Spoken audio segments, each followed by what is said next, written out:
Okay, this week I'd like to talk about the Musical Instrument Digital Interface, or MIDI protocol, which is so important for what we do with music and the computer.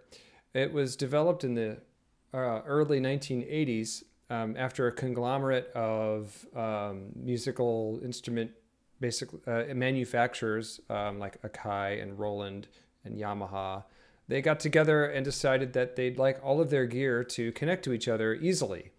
And with the advent of personal computers in the early 1980s and the digitization of synthesizers, it became clear that they needed something to connect all these musical instruments together. And so before we had MIDI, we had all of these analog synthesizers that were from different companies and had different interfacing cables and such. And so you had to patch them into all this sort of awkward gear that was hard to control. What MIDI allowed us to do is to streamline our studios so that by the late 90s, we have something where we have maybe a sampler module, a few speakers, and a keyboard controller. Later, we see the development of the Serato or Tractor controller for DJing, so that we have a MIDI controller for controlling the samples on screen. And now we also have very streamlined studios where most of our synthesizers are now on a laptop, even smaller.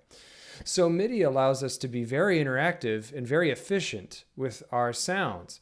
And by now, we take it for granted that most computers and DAW software bundles have lots of synthesizers built in that we can control with a simple MIDI controller.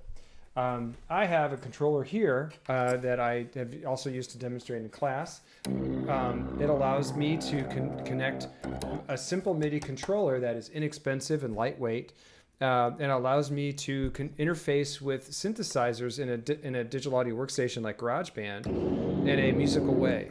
And so the main idea about MIDI is that we are interacting with technology in a musical way. That's the main idea. So MIDI stands for Musical Instrument Digital Interface. It is a early 80s technology that we still use today because it was expanded by the use of the USB cable. And we'll talk about that in a minute. It allows musical devices to connect to each other, mostly hardware so for instance, a MIDI controller to your computer. And it allows devices to communicate information called MIDI messages that eventually turn into music and sound. Our MIDI devices are called MIDI hardware. So we have a MIDI controller, we have MIDI modules, we have keyboard synthesizers that also connect to each other via MIDI. The messages contained inside the cables are a stream of note data and controller data, so that when you press a key on the keyboard, you're sending a number through the wire to the device. It's not necessarily a note name or a volume like Forte. It's a number, right? It's data. So it's been coded to a number. So for instance, middle C is 60. So when I press middle C on my keyboard controller, it's sending the note 60 to the DAW, and the DAW has to turn that into sound somehow, right? The software is what we hear, basically. The sounds that we hear come from the software. So that is your DAW, your music notation software, your music sequencer, or your CAI, which is also known as computer-assisted instruction. That's like Megamit or Teoria or any sort of online music education software uses MIDI as well. The old-time MIDI connectors were called these MIDI, basically MIDI in and out sockets. They're these round barrel connector cables, and you had to have one for each direction, MIDI in and MIDI out. And I bring this up in these lectures on MIDI because it's important to know where we are coming from, and if you encounter any sort of jacks that are MIDI in or MIDI out on gear. Most MIDI gear will also have these 5-DIN MIDI sockets. They're very useful. They just require twice the amount of cabling, so that's a little silly. But it's still very useful technology. They're very reliable, actually. And Nowadays, though, we've streamlined that with a one USB cable that allows us to connect our MIDI gear to our computers. Like this one, for instance, has only a MIDI jack, or I'm sorry, only a USB jack on the back. It allows me to easily plug in and even bus power this device. So this device doesn't need any extra power supply. It gets its power from the computer via this USB cable. So that USB cable then makes my MIDI controller control the sounds in the software synthesizer. When I press a key on this keyboard, I'm sending note data to the computer, and the computer is saying, okay, that's a C60, and that's going to send that MIDI information to that sound set, right? So your sequencer is going to be any of these options plus a million other, right? There's lots of different kinds of things that can make sound from MIDI triggers. You can also turn, some softwares allow you to use your QWERTY keyboard as a controller. So that's also an option sometimes. MIDI messages are not audio. MIDI messages are numeric data that is sent to your DAW to control it, right? So your controller is sending a stream of numbers that is telling your synthesizer to either turn on or off, what note to create, how hard you are pressing the key, pitch bend, how it changes over time. The sustain pedal is also a MIDI controller. All of these things are changing how the sound behaves, and it can be recorded in your DAW. For example, every note on the traditional piano keyboard has a number, and our middle C is MIDI note 60, right? The middle C on our keyboard is MIDI note 60. So if every note has a number, that means the octave above 60 is 72, and the octave below 60 is 48. That is a very objective way to measure pitch, and it gives us a number for each note, every note, right? And our continuum, note that our continuum goes from 0 to 127.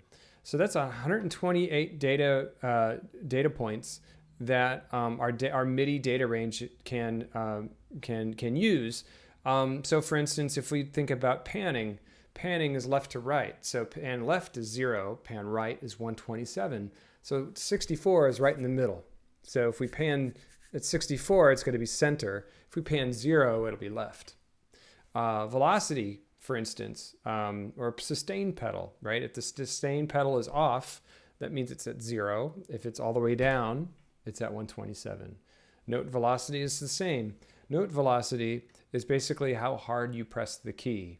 So a good example is a piano sound. If we choose a piano sound in GarageBand, let me try to find a traditional piano sound here. Okay. So how hard I press the key determines the type of timbre.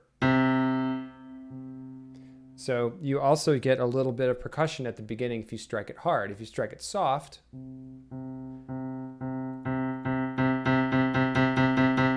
or hard, you get a different kind of timbre. That's called velocity because there's more to the sound change than just volume. You're also changing the timbre slightly because of the physics of the instrument, right? So velocity is very important when we're talking about MIDI. That makes it a little bit more realistic. So the MIDI devices that we use are either controllers, modules, or synthesizers. Controllers are the most common, and especially now, because they are inexpensive and rather light. You can carry them from gig to gig or in your studio. They don't take up a lot of room, and they're meant to send MIDI data to your computer. They have many types of pads and knobs and sliders on them nowadays, which makes them really, really versatile, which is fantastic. This one, for instance, has a series of buttons on top that when pressed also trigger sounds, right? These will trigger different types of parameter changes, or slider will sometimes change the volume. MIDI modules are older, more of an old school technology. They're not as commonplace. Usually they're rack mounted or desktop, and they're meant to basically generate sound. And They don't have a keyboard to them. They're meant to receive data. A MIDI keyboard synthesizer is a synthesizer, basically a MIDI module and a keyboard put together into one unit. They can send or receive MIDI information. And we also have our workstations, which is a little bit more of again, an older technology. The computer and laptop and iPad have kind of replaced this sort of thing, but it's a keyboard synthesizer that allows you to record and edit your sequencing information on the actual keyboard. So sometimes those are handy in churches or for people who play events and want to create or sequence a whole band accompaniment to themselves. You can do so in a keyboard workstation and take it with you. Another very important MIDI workstation is the MPC, which is a drum editor and a drum workstation. So you can basically assign sounds and load sounds via either by USB or by disk drive into the drum sequencer and trigger them with pads. And so that's also a very important device. So these days, this is, again, kind of an older setup maybe, and we're looking at some past ideas here, but your keyboard controller is basically being sent to a module in this case, and that is going into your audio interface. Most of the time, though, nowadays, MIDI controllers will go straight into your laptop. But back in the day, we had to have a whole bunch of gear. Back in the day, we had to have a MIDI interface with our synthesizer being connected to it, and then the audio of that synthesizer going into a mixer, and then maybe if you wanted to use your computer to control it, you would send that also to your audio interface. But nowadays, we don't need that anymore. We simply have a very streamlined setup where your keyboard is being plugged into the USB jack of your device, and that sends audio through your interface to the speakers, right? Very simple. Again, we can also use MIDI to interact in other musical ways, either with drum pads or with Serato style or Tractor USB controllers for DJ. So MIDI is very important. It is a central part of what we do as musicians, especially this day and age with production. And so we'll continue to work with this as we move forward in this module.